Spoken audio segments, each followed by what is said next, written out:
Samantala, ikalimang taong anibersaryo ng Pantawid Pamilyang Pilipino Program o 4Ps pinagdiriwang ngayong araw. Si Louie Aliliana para sa detalye ng report.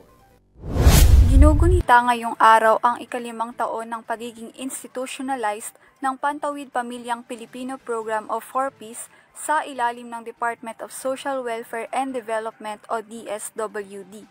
Sa bisa ng Republic Act 11310 o ang Pantawid Pamilyang Pilipino Act of 2019 na isabatas ang programa bilang estratehiya ng pamahalaan na labanan ang gutom at kahirapan na nararanasan sa bansa.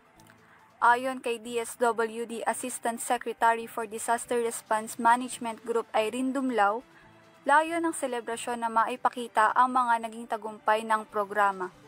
Kasama rin dito ang paghihikayat sa mga stakeholders ng DSWD para mas mapaunlad pa ang kalagayan ng mga 4Ps beneficiaries.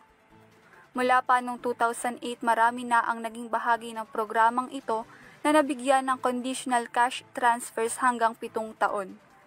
Samantala, sa nagdaang licensure examinations for teachers, ang dating 4Ps monitored child na si Kane Jevy Rose Cervantes ang naging top 1.